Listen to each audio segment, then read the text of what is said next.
오늘 우리에게 주신 하나님의 말씀은 요한계시록 19장 11절에서 12절입니다.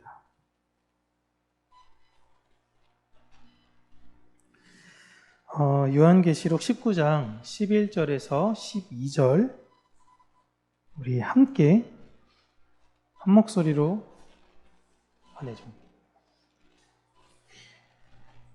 다 찾으셨죠? 네. 우리 함께 읽도록 하겠습니다. 또 내가 하늘이 열린 것을 보니 보라 백마와 그것을 탄 자가 있으니 그 이름은 충신과 진실이라. 그가 공의로 심판하며 싸우더라. 그 눈은 불꽃 같고 그 머리에는 많은 관들이 있고 또 이름 쓴 것 하나가 있으니 자기밖에 아는 자가 없고. 아멘. 사실 오늘 설교 제목을 주보를 보시는 분들은 아시겠지만 모든 영광을 하나님께 라고 해서 19장 10절에 대해서 좀 제가 더 부연 설명을 지난주에 좀 못한 것 같아서 좀 더 부연 설명을 해야겠다라고 생각해서 준비를 했는데, 하나님의 뜻이 무엇인지 준비를 다 해놓고 어저께 갑자기 제가 준비가 안 됐다라는 걸 순간 안 다음에 서둘러서 12절을 열심히 준비했거든요. 근데 알고 보니까 다 준비를 해놨는데 이게 돼 있어서 그냥 19장 10절은 나중에 그 비슷한 어떤 주제가 된다면 우리가 또 나눌 기회가 있지 않을까라는 생각으로 잠깐 묻어두고 오늘은 계속해서 11절과 12절에 관련된 내용을 사랑하는 성도님들과 함께 나누려고 합니다. 오늘 설교 제목을 보시면 자기밖에 아는 자가 없는 이름이라고 이야기하는, 나밖에 모르는 이름이다 라는 의미입니다. 도대체 이게 무슨 뜻인가 라는 것을 우리가 살펴볼 텐데요. 먼저 우리는 이 세상, 이 온 우주가 우발적이며 우연의 연속이라고 믿지 않는 사람들입니다. 이 세상의 모든 것은 하나님의 섭리와 완벽한 설계에 의해서 이루어지고 진행된다라는 것을 믿는 사람들이죠. 진화에서 진화를 계속 거듭되어져서 이렇게 왔을 때에 제가 가장 이상한 것 중에 하나는 그 다큐멘터리를 보면 거미가 거미가 새끼를 낳게 되면 그 새끼 중에 어떤 거미는 부모를 잡아먹고 그 영양분으로 자라는 거미들이 있다라고 하더라고요. 그러니까 거미가 태어나자마자 그 새끼 거미가 하는 가장 첫 일은 자기의 엄마를 잡아먹는 겁니다. 그러면 엄마가 죽었으니까 자기가 앞으로 살아갈 어떤 거에 대해서 노하우를 알려줄 사람이 없잖아요. 그런데 신기하게도 알아서 거미줄을 치고 알아서 먹을 것을 해서 살아간다라는 것입니다. 진화라고 했을 때는 어떤 개체가 어떤 개체에게 있어서 어떤 자라는 어떤 방법이나 어떤 노하우를 알려주면 모르겠지만 이렇게 거미가 알아서 거미줄을 치는 모습만 봐도 과연 이게 무슨 진화일까라는 생각을 하게 돼요. 연어도 마찬가지죠. 알려주지도 않았는데 그냥 태어나자마자 갑자기 바다로 갔다가 한 번도 안 가본 길을 죽기 직전엔 알라로 다시 돌아갑니다. 이게 어떻게 진화로 되어진 것인가 라는 생각을 할 때 오히려 이런 건 진화라기보다도 하나님의 완전한 뜻과 섭리 안에서 모든 피조물들이 움직인다라고 생각을 할 수밖에 없어요. 세상에서는 하나님을 믿는 것을 대단히 어리석어 보이는 행위라고 이야기를 합니다. 되게 저 사람들은 합리적이지도 않고 이성적이지도 않아, 하나님만 믿으니까 연약한 모습 자체야라고 하지만 좀 더 자세히 들여다보면은 이 세상 모든 것은 우연의 연속이다라는 것을 믿는 것이 사실 더 신기한 거예요. 내가 왜 여기에 태어났고 내가 지금 왜 여기에 있고 이 모든 우연과 우연이 계속적으로 발생됐다라는 것이 더 신기할 따름입니다. 여러분, 하나님은 분명한 목적을 위해서 이 우주를 창조하셨어요. 그리고 그 목적이 완성될 때까지 이 우주를 운행하실 것입니다. 하나님의 목적대로 만드셨고 이루시고 계시고 그거대로 결론이 나올 거예요. 그 목적이 이루어진 과정 속에서 사탄이라는 도구가 사용되어지기도 합니다. 그리고 그 사탄이란 도구라는 것을 바로 적나라하게 보여주는 대목이 바로 우리가 지금 하고 있는 요한계시록이에요. 사탄은 이 세상에서 모든 피조물을 지배하며 왕노릇하는 존재로 등장하지만 그는 하나님과 대적한 자로 나오지만 하나님과 동등한 위치에 있는 자가 아니라 피조물의 한 존재에 불과한 것입니다. 하나님의 목적을 이루어가는 수단에 불과한 존재예요. 그래서 그 사탄이 계시록에서 나올 때에 7 왕관을 쓰고 나와서 세상에 자신을 따르라 라고 호령을 합니다. 근데 그 면류관이 너무 멋있어 보이는 거죠. 그러나 진짜 왕 중의 왕이신 우리 주님은 사탄이 썼던 그 왕관과도 비교도 되지 않을 만큼의 개수의 왕관을 가지고 계셨다라고 오늘 본문에 나오고 있습니다. 보세요. 12절 보시면 그 눈은 불꽃 같고 그 머리에는 어떤 관들이 있어요? 많은 관들이 있다라는 것입니다. 그러니까 사탄은 7개의 왕관을 쓰면서 야 나를 따라 멋있지 하지만 그것과는 비교되지 않을 만큼 많은 관을 쓰시고 예수님께서 오신다라는 거예요. 특별히 여기서 면류관이라고 된 게 많은 관인데 이 면류관으로 번역이 된 디아데테마라는 단어가 있습니다. 이건 굉장히 잘 아셔야 되는 단어인데요. 양글 성경에는 면류관 하니까 다 똑같은 면류관으로 보이는데 이게 히브리어로, 그러니까 헬라어로 보시면 이게 전혀 다른 의미예요. 디아데테마는 왕족들이 쓰는 흔히 말하는 왕관입니다. 지금 이 19장에서 쓰고 이 백마타고 오니가 쓰고 있는 이 왕관은 이 디아데테마, 왕족들이 쓰는 면류관을 타고 온 거예요. 그 반면 우리가 12장, 계시록 12장 13장에 용과 짐승들이 썼던 면류관이 나옵니다.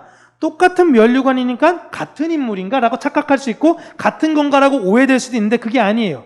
그때 썼던 사탄이 쓴 면류관은 스테파노스라는 면류관입니다. 이건 전쟁, 경기에서 이긴 자들이 썼던 면류관이다라는 것입니다. 그러니까 그 면류관은 경쟁에서 이긴 승리의 상징일 뿐이고요. 그 신분을 나타내는 면류관과는 무게 자체가 다른 거예요. 그러니까 사탄은 계속 비슷한 무언가를 보여주면서 흉내내고 있다라는 것입니다. 그리고 그 개수의 차이도 엄청나죠. 그러니까 12절에서 많다라고 나와 있지만 정확하게 이거를 더 번역해드리면 그 관의 개수를 셀 수가 없다라고 번역하는 게 더 좋아요. 많네라는 게 아니라 너무 이 관을 요한이 환상 가운데 보는데 셀 수가 없을 정도다라는 거예요. 그러니까 우리 주님은 잠시 승리하고 그 승리에 취해 있는 사탄, 이 세상의 세력들과는 본질적으로 다르다라는 것을 오늘 19장 여기에서 지금 보여주고 있는 것입니다. 그럼 그런 면류관을 쓰고 예수님께서 오셨죠? 그 오셨다면 그 오신 분이 오신 목적이 있을 거 아닙니까? 제가 처음에 말씀드렸다시피 하나님께서 우주를 지은 목적이 있다라고 했죠? 하나님이 우주를 지으신 하나님의 목적이 무엇일까요? 이 목적에 대해서 그냥 하나님 원래 목적이 없었는데 계시록에 이게 갑자기 딱 하니 나타난 게 아니라 구약 성경의 하나님의 목적을 먼저 말씀해 주셨어요. 이사야 62장 1절에서 5절 보시면 우리 함께 읽도록 하겠습니다. 시작. 나는 시온의 의가 빛같이 예루살렘의 구원이 횃불같이 나타나도록 시온을 위하여 잠잠하지 아니하며 예루살렘을 위하여 쉬지 아니할 것인즉 이방 나라들이 내 공의를 묻 왕이 다 내 영광을 볼 것이요 너는 여호와의 입으로 정하실 새 이름으로 일컬음이 될 것이며 너는 또 여호와의 손에 아름다운 관 내 하나님의 손에 왕관이 될 것이라. 다시는 너를 버림받은 자라 부르지 아니하며 다시는 내 땅을 황무지라 부르지 아니하고 오직 너를 헵시바라 하며 내 땅을 뷸라라 하리니 이는 여호와께서 너를 기뻐하실 것이며 내 땅이 결혼한 것처럼 될 것임이니라. 마치 청년이 처녀와 결혼함 같이 내 아들들이 너를 취하겠고 신랑이 신부를 기뻐함 같이 내 하나님이 너를 기뻐하시리라. 아멘. 하나님께서 그냥 요한에게만 특별하게 어떤 계시를 주신 것이 아니라 예수 그리스도가 오시기 전에 이미 그 나라의 모습을 하나님의 종들에게 먼저 알려주셨습니다. 하나님께서는 우리가 하나님의 왕관이 될 것이고 그 왕관인 우리가 혼인잔치를 통하여 하나님이 기쁨이 되는 신부가 된다라는 것입니다.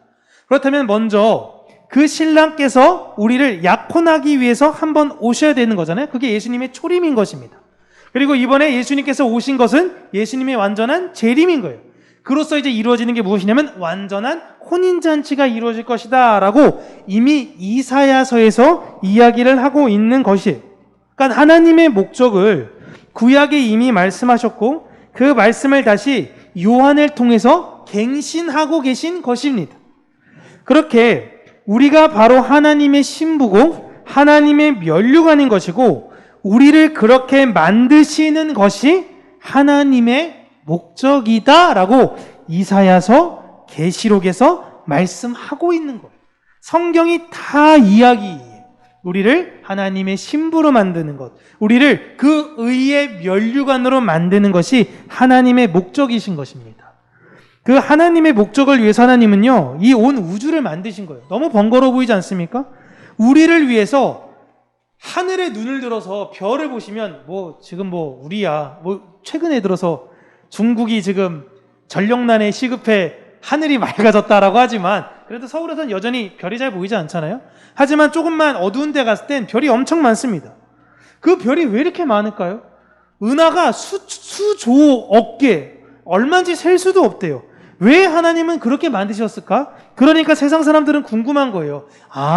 분명히 저기에도 지구와 같은 어떤 생명체가 사는 별이 없을까? 과연 그런 것이 없을까라고 하지만 하나님은 그 모든 것을 만드신 것이 다 누구를 위해서냐면 하나님의 백성들을 위한 것이다 라고 성경에 적은 것입니다. 그걸 위해서 온 우주를 만드신 것입니다. 그 우주 속에서 자신의 백성들이 신부이고 면류관으로 살게 하시는 것입니다. 이 땅에서 우리를 살게 하신 이유는 그 신부요, 그 면류관으로 살게 하신다는 것을 기억하셔야 돼요. 그런 우리를 위해서 하늘에서 백마타신 이가 오시는데 그 오시는 백마탄 이를 설명하는데 그 이름이 4가지가 있다라고 설명이 되고 있습니다. 첫 번째 이름은 그 충신과 진실이라는 이름이고요. 그리고 두 번째는 우리가 오늘 함께 나눌 자기밖에 아는 자가 없는 이름이다라는 것입니다. 그리고 세 번째 이름은 13절에 나와요. 하나님의 말씀이고 네 번째 이름은 만왕의 왕 만주의 주라는 이름입니다. 우리가 첫 번째, 세 번째, 네 번째는 익숙해요. 예수님 그래 순종하셨지, 충신과 진실 되시지, 하나님의 말씀이시지, 만왕의 왕 만주의 주, 여기까지는 익숙해서 이해가 되는데요. 두 번째인 자기밖에 아는 자가 없다라는 이름은 도대체 무엇이냐라는 겁니다. 먼저 이 이름에 관련돼서는 유대인들, 히브리 사람들에게는 누군가에게 이름을 부른다라고 했을 때 그 이름에 대한 것은 단순히 호칭에 대한 개념이 아니라 그 존재를 나타내는 것이었습니다. 그래서 구약의 인물들은요, 여러분 다 그 이름 따라서 살았어요. 무드셀라, 하나님께서 죽음을 보냈다라는 겁니다. 실제로 그가 죽자마자 홍수가 내리기 시작했어요. 다 이름대로 살아가게 된 것입니다. 구약의 인물들은 다 이름대로 살아갔고 하나님은 그 이름을 바꾸시며 때론 새로운 존재로도 살게도 하시죠. 야곱을 이스라엘로 바꾸시기도 하고요. 아브람을 아브라함으로 바꾸시기도 합니다. 그러니까 히브리 사람들에게는요, 자기밖에 아는 자가 없는 이라는 이 이름의 의미는 그 존재와 그 존재가 하는 일을, 이 두 번째 이는 아무도 모르고 누구밖에 모르냐면 자기밖에 모른다라는 것으로 알 수 있는 거예요. 하나님의 이름이 무엇인 여러분 지금도 비밀인데요. 그 이름을 하나님께서 처음 알려준 사람이 누구로 성경에든 구체적으로 나오냐면 모세라고 나옵니다. 모세. 출애굽기 6장 3절에서 7절 보시면 제가 읽어드릴게요. 내가 아브라함과 이삭과 야곱에게 전능의 하나님으로 나타났으나 나의 이름을 여호와로는 그들에게 알리지 아니하였고 가나안 땅 곧 그들이 거류하는 땅을 그들에게 주기로 그들과 언약하였더니 이제 애굽 사람이 종으로 삼은 이스라엘 자손의 신음소리를 내가 듣고 나의 언약을 기억하노라. 그러므로 이스라엘 자손에게 말하기를 나는 여호와라. 내가 애굽 사람의 무거운 짐 밑에서 너희를 빼내며 그들의 노역에서 너희를 건지며 편 팔과 여러 큰 심판들로서 너희를 속량하여 너희를 내 백성으로 삼고 나는 너희의 하나님이 되리니 나는 애굽 사람의 무거운 짐 밑에서 너희를 빼낸 너희의 하나님 여호와인 줄 너희가 알지라. 아멘. 우리 지난주 6월절 6절 7절 이야기하면서 네 잔씩 마신다라는 거 들었죠? 또 기억이 또 가물가물하시지만 그 관련된 건데요. 여기 보시면 3절 잠깐만 전절로 넘겨주시면요. 하나님께서 내 이름, 자신의 이름을 아브라함, 이삭, 야곱에게는 알려주지 않았다라고 하십니다. 그런데 창세기 4장 26절을 보세요. 셋도 아들을 낳고 그의 이름을 에노스라 했으며 그때 사람들이 비로소 여호와의 이름을 불렀더라라고 나옵니다. 여러분, 하나님의 이름 알려주셨어요. 불렀습니다. 셋이 알았다라는 것 아담과 하와는 당연히 안 거고요. 그로부터 모든 그 가문에 이르는 사람들은 모두 다 하나님의 이름을 알았다라는 것입니다. 그 명맥이 하나님의 이름이 쫙 알려졌다가 명맥이 중간에 상실돼서 갑자기 하나님의 이름을 몰랐다가 모세 때 다시금 알려주신 것일까요? 그러면 제가 창세기 여러분들이랑 나누면서 노아가 아브람 때까지 살아있었다라고 말씀을 드렸죠. 만약에 노아가 알고 있었으면요, 그냥 그 당시 사람들은 사실 다 알고 있었던 거예요. 그런데 사람들이 중간에 왜 하나님의 이름을 모르게 되었을까요? 분명히 아는데 그냥 여러분 이름만 아는 거예요. 이름만. 그분이 어떤 분이신지, 그분이 어떤 일을 하시는지 그것에 대해서 모르는 것입니다. 여러분 교회 왜 다니시나요? 누가 이렇게 물어보면요, 대답을 못 하겠는 거예요. 하나님이 우리를 이 땅에 왜 살게 하시는 거죠? 대답을 못 하겠는 거예요. 네? 그럼 죽어선 천국 간다고 하는 데까지만 알고 있는 거예요. 그냥 예수님 믿으면 천국 가, 끝. 내가 여기 왜 살고 있는 거지? 나는 무엇을 하면서 살아야 되지? 당시에 다 하나님의 이름은 알았는데 하나님의 이름을 모르는 것과 마찬가지였던 거예요. 그래서 여러분, 하나님께서 아브라함에게 내 자손이 4대가 되어 400년이 되어서 다시 돌아올 거다라는 힌트는 줬습니다. 근데 그게 아브라함이 정확하게 무슨 말인지는 모르겠는 거예요. 이해가 되겠습니까? 저한테 우리 교회에게 자, 평강교회 200년 후를 얘기할, 그게 무슨 의미가 있어요, 우리에게. 예? 200년 후가 하나님께서 이렇게 힌트해 주신다라는 겁니다. 이삭도 그랬고요, 야곱도 그랬어요. 그러나 모세에게는 하나님께서 내가 특별한 한 민족을 통해서 일어날 하나님의 구원, 그 구속을 알려줄 것이고 그 목적을 이루는 존재로서의 자신의 이름을 알려주겠다는 거예요. 바로에게 가서 왜 우리가 여기를 나가야 되는지, 우리는 어떤 존재인지를 하나님께서 모세에게 알려주신 것입니다. 이해되시나요? 그러니까 비밀은 그냥 알고 있는다고 비밀이 풀리는 것이 아니라, 나 예수님 이름 알아, 그런다고 예수님에 대해서 비밀이 풀리는 게 아니라 그 의미를 모르면 비밀인 거예요. 예수님이 왜 십자가에 달려 돌아가셨죠? 몰라요. 그냥 우리 죄를 용서하기 위해서 돌아가셨대라고 그냥 풍월로 듣는 순간 비밀인 거예요. 이게 정말 무서운 거예요. 예를 들어 우리가 지금 이렇게 사용하는 도구, 이거를 타임머신이 있어서 500년 전 조선왕조 시대로 거들러 올라간다고 해보면 그때 당시 분이 이걸 딱 보면서 뭐라고 했을까요? 여기다 제가 이름을 쓸 거예요. 포인터 이렇게 쓰고 이걸 보낼 거예요. 그럼 여기 써있는 게 포인터라고 써있는데 대체 이게 뭐하는 물건인지에 대해서는 모르는 거예요. 그렇다고 해서 사람들이 이걸 모릅니까? 알아요. 그 이름이 뭐예요? 포인터예요. 근데 이게 뭔지는 모르는 거예요. 그러니까 얘는 뭐가 돼요? 비밀이다 되는 거예요. 우리가 예수님의 이름을 그렇게 많이 들었고요, 그렇게 많이 무언가를 찬양도 하고 열심히 많이 하는데 이런 꼴이 될 수 있는 거예요. 근데 예수님이 나랑 아무런 밀접한 관련이 없으면 예수님은 그저 비밀일 뿐이다 라는 것입니다. 그와 같은 사례가 여러분 요한계시록에 나옵니다.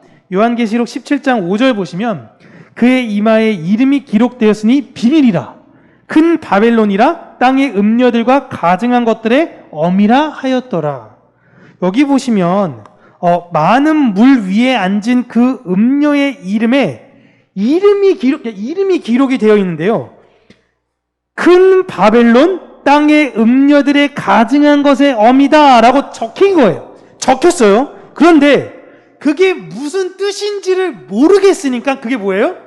비밀인 거예요. 야, 이게 뭐지? 이름이 기록됐는데 이마에 큰 바벨론 가증한 것들의 어미라고 적힌 거예요. 도대체 하나님 저게 무슨 뜻이에요? 라는 거예요. 이름을 모르는 것이 아니라 그 내용을 모른다라는 것입니다. 아브라함이 내 자손이 400년 후에 다시 여기로 올 거야 까지만 들은 거예요. 구체적으로 하나님께서 말씀해 주지 않으세요. 그런데 모세 때는 아브라함 때 말씀하신 게 이거구나 라는 걸 안 거죠. 지금 교회에게도 너희들 다 하늘나라로 갈 거야 하는데 그게 무슨 의미인지를 몰랐다가 내가 이 땅에서 이 땅의 것만 바라보면 누리면서 사는 것이 아닌 게 하늘나라를 사는 거구나라는 걸 깨닫는 겁니다. 이게 핵심이에요, 여러분. 이거 알면 끝이에요. 내가 이 세상에 왜 살지? 내가 이제 알았어. 옛날엔 비밀이에요. 그래서 교회 안에서도 이게 비밀이 된 거예요. 내가 예수님을 왜 믿는지 예전에는 예수님 믿으면 만사 형통, 복 받고 자녀도 잘 되고 집안도 일어서고 뭐 사업도 잘 되고 대학도 잘 가고 막 이런 줄 알고 예수님 믿었는데 그게 아니었구나 라는 것을 깨달아 아는 순간 그 비밀이 우리에게는 풀리는 겁니다. 그런데 이렇게 살다 보면 우리가 내가 좀 더 비밀에 대해서 많이 안다고 오해하면서 교만해질 수 있어요. 그러니까 그거에 대해서 우리는 끊임없이 스스로를 되돌아보며 내 눈에 들 볼을 발견하셔야 된다라는 겁니다. 여러분, 성경의 어떤 인물도 하나님을 완벽하게 한 인물이 없어요. 그래서 하나님이 아브라함한테도 거기까지만, 모세에게도 거기까지만, 여호수아에게도 거기까지만, 다윗에게도 거기까지만이요. 다윗이 얼마나 메시아를 보고 싶었을까요? 시편에 그게 구구절절 나와요. 내가 그 메시아, 만나보고 싶은 그 메시아, 여호와는 나의 목자시니 내가 전적으로 의지할, 나 말고 진짜 왕, 그분이 오셨으면 좋겠습니다. 그걸 구구절절 기다리는데 못 만났잖아요. 다 거기까지 부분적으로 알게만 되는 것입니다. 그래서 여러분, 하나님의 이름은요, 그분이 다시 이 땅에 오는 그날까지 비밀인 거예요. 바울도 그래서 그 날이 되면 우리가 지금은 거울을 보는 것 같아요. 지금 여러분, 우리가 거울이 좋아서 그렇지 그때는 청동 거울이라 뿌였습니다. 뿌연 거울 봐가지고 뭔진 잘 모르겠는데 알 것 같아. 하지만 그날이 되면 우리가 얼굴과 얼굴을 대면하는 것처럼 완전하게 다 알게 될 거야 라고 이야기하는 거예요. 바울도 몰랐어요. 천국 갔다 왔다니까요. 천국 갔다 왔는데도 바울도 모르는 거예요. 이 땅에서 그분의 이름은 끝까지 비밀이지만 우리는 그 비밀을 알고 비밀을 알기 위해서 또 더 애쓰는 자들로 살아간다라는 것이에요. 그래서 놀라운 건 성경은 읽을 때마다요, 이제 다 아는 내용이네 라는 것이 아니라 또 궁금한 게 있네, 이런 것들 투성인 거예요.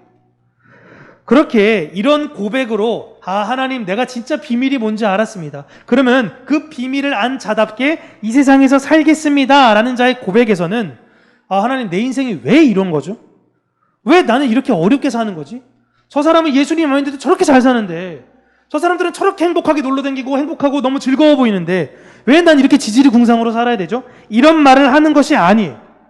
내 현실에서 일어나는 이해하지 못한 비밀스러운 일들은 분명히 하나님의 분명한 목적인 그 구원이라는 것을 알게 되니까 오늘 내가 해야 하는 것은 그분을 신뢰하며 믿고 살아가는 거예요. 왜 이스라엘 백성들이 애굽에서 그렇게 고난을 당하는지 그들은 이해가 안 됐을 겁니다. 왜 저렇게 강팍한 왕이 요셉 시절엔 그렇게 좋았다는데 저렇게 강팍한 사람이 갑자기 왕이 돼가지고 우리를 탄압하고 힘들게 하고 언제까지 이렇게 되는 거예요? 언제까지 우리가 이렇게 힘들게 살아야 돼? 근데 그렇게 하게 한 하나님의 이유가 있다라는 것을 알게 되는 거예요. 우리 인생에서 이거 발견하는 겁니다. 그래서 예수님께서 제자들에게, 교회에게 해야 할 일이 무엇인지를 알려주신 거예요. 요한복음 6장 29절에 예수께서 대답하여 이르시되 하나님께서 보내신 이를 믿는 것이 하나님의 일이니라 하시니. 아멘. 우리가 해야 되는 건요, 예수님 믿는 거예요. 예수님을 믿는 것이 하나님을 믿는 것이다 라는 것입니다. 예수님께서 우리와 함께 하시고 예수님께서 우리에게 요구하신 그 모든 대로 우리가 살아가고자 애쓰는 그 모든 행위가 하나님을 믿는 것이다. 하나님의 일을 하는 것이다 라는 것입니다. 예수님을 믿는 자로서 이 세상을 살다 보면요, 여러분 잘 될 때도 있고요, 못 될 때도 있어요. 하지만 잘 될 때도 은혜고 안 될 때도 은혜인 것입니다. 예전에 한 모 커뮤니티에서 제가 굉장히 인상 깊게 봤던 글이 하나 있었는데요. 식당을 하시다가 이분이 장사가 너무 안 되는 거예요. 너무가 안 돼서 이게 너무 적자가 심하다 보니까 결국엔 장사를 접게 되었습니다. 그러니까 가게가 너무 힘들어서 이제 내놓게 되면 그 집주인들이 밖에다 임대 이런 거 막 써붙이잖아요. 이게 이렇게 임대 이런 거 써붙이고 마음도 찹찹하고 가게 가서 이제 하나씩 이제 정리하고 있는데 그 중에 단골이었던 한 할아버지와 한 어린 여자아이가 와서 아저씨 가게 그만하는 거예요? 라는 걸 물어본 겁니다. 얼마나 민망해요. 근데 너무 아쉽다고, 아저씨 여기서 그냥 떠나셔서 너무 아쉬워요 라고 얘기를 하고 나갔다라고 합니다. 그때 이 사장님이 그 이야기를 딱 듣고 나서 생각든 게, 내가 이렇게 떠나면 안 되겠구나 라고 생각이 들어서 그동안 우리 가게를 찾아준 단골들이 있을 거니까, 그러니까 등록한 전화번호가 있으면 연락도 돌렸을 것이고, 거기다가 이렇게 초코파이나 이런 다과 같은 것들을 마련해서 그동안 오신 분들 감사하는 차원에서 개업식이 아닌 폐업식 같은 것을 이제 했던 거예요. 이제 마무리되는 그때까지. 그러면서 이제 단골인 분들이 한 분씩 오면서 이제 위로해 주시는 거죠. 아유, 이제 앞으로 잘 되시길 바랍니다 하면서 좀 초코파이도 먹고 음료도 많으면서 이런저런 이야기를 했습니다. 그 중에 또 왔던 그 할아버지와 그 어린 손녀가 다시 한번 찾아왔는데요. 그 손녀가 조그만 편지를 그 사장님에게 전해주고 이렇게 저렇게 이야기를 하고 나갔다라고 합니다. 그리고 나서 이제 그날도 이제 정리를 이제 다 하고 이제 폐업 날짜만 자꾸 기다리니까요. 정리를 다 하고 집에 가서 이제 그 소녀가 줬던 편지 읽었는데 그 내용이, 아저씨 제가 그동안 먹은 음식 중에 아저씨가 만든 것이 제일 맛있었어요. 그동안 맛있는 음식 해주셔서 감사합니다 라는 거예요. 그 편지를 딱 읽자마자 그동안 고생했던 모든 마음이 풀리면서 집에서 대성통곡을 했다라는 겁니다. 그리고 나서 다시 내가 일어나서 다시 한번 잘해보리라 라는 다짐으로 그 글을 마쳤습니다. 너무 멋있지 않나요? 제가 예전에도 보면 제가 부교육자 때 개업식 신방은 정말 많이 다녔어요. 정말 많이 갔어요. 그 꽃 사들고 엄청 많이 갔습니다. 가서 막 축복하고 간판 걸어주고 간판 잡고 같이 기도하고 진짜 많이 했어요. 폐업식은 간 역사가 없어요. 그러니까 교회 어느 순간 안 나오세요. 그러면 가게가 망했대. 그러면 또 신방 가야 되잖아요. 신방 가서 왜 괜찮으세요? 라고 하면 그냥 좀 가게 좀 되면은 좀 면이 있으면 교회 나가겠습니다. 그러지 않아도 돼요. 내가 면이 안 서서 교회 못 가겠어요. 너무 가슴이 아픈 거죠. 아마 그 사장님은 그 소녀가 줬던 그 편지, 그것이 그분의 평생의 자양분이 될 거예요. 여러분, 성도에게도 이런 그러니까 좋은 일만 반드시 일어나지 않습니다. 반드시 나쁜 일도 일어나요. 하나님께서 우리에게 고난 주신 것도 다 이유가 있음을 우리는 지나고 나서 알게 돼요. 그래서 그 사장님의 초심이 그 여자아이의 편지였다면 우리의 초심은 우리를 처음 부르신 그 예수 그리스도의 그 만남, 내 이웃을 내 몸처럼 사랑하라고 하신 하나님을 만났던 그 경험으로 인해서 우리를 다시금 그 쓰러진 자리에서 일으켜 세우신다라는 것입니다. 여러분, 우리는 이 세상에서 무언가 빼앗으면서 무언가 더 쌓아가면서 사는 존재들이 아니라 하나님의 그 비밀을 안 자로서 이 세상의 것을 기꺼이 나누면서 사는 존재들인 거예요. 이게 하늘에 쌓는 거예요, 여러분. 그러니까 하늘에 쌓아야지 하고 나누는 것이 아니라 그냥 나누는 거예요. 여러분, 기독교는 그 비밀을 전하는 것입니다. 예수 믿으면 복 받아요? 이게 아닌데, 맞아요. 예수 믿으면 복 받습니다. 그 복이 물질의 복, 건강의 복, 어떤 그런 내가 이렇게 관운의 복 이런 것이 아니에요. 우리는 그 비밀을 전하는 사람들로서 생명을 얻은 자답게 그 생명을 전하는 자들이라는 것입니다. 우리가 예수님을 믿는 것은 이 땅에서 우리의 생존이나 생계에 도움을 달라고 예수님을 믿는 것이 아닙니다. 예수님은 생존의 문제에 도움을 주시는 분으로 이 땅에 오셔서 죽으신 분이 아니세요. 만약에 예수님께서 우리의 생존을 위해서 이 땅에 오셨다면 오늘도 오병이요, 내일도 오병이요, 다음 날도 오병이요. 계속 그렇게 많은 사람들의 필요를 채워주셨을 것입니다. 이 땅에서 하나님께서 하실 일들은 우리가 다 알 수가 없어요. 다 알 수가 없습니다. 다 알 수가 없지만 그분은 분명한 목적으로 우리를 구원하셨다라는 것은 우리는 알아요. 우리를 영화로운 면류관에 쓴 신부로 만드시겠다라는 것도 알아요. 여기까지가 비밀인 건데요. 그 비밀을 우리는 이제 알게 됐어요. 하나님께서 보내시는 이를 믿는 것. 이분이 내 신랑이구나. 근데 이 신랑이 나를 이 땅에서 영원히 살게 하시는 것이 아니라 그 나라로 나를 다시 데리고 가시기 전에 잠깐 이곳에 나를 두셔서 하나님의 신부의 역할을 잘 하게끔 하시는 것이구나 라는 것을 우리는 알게 되었다면 지금 내가 겪고 있는 일들이 조금은 이해되지 않아도 조금은 불합리해 보여도 조금은 억울해도 하나님이 이렇게 일하시는 데는 분명히 이유가 있다라는 것을 믿고 따르는 저와 여러분, 우리 평강교회가 되기를 주님의 이름으로 축복합니다.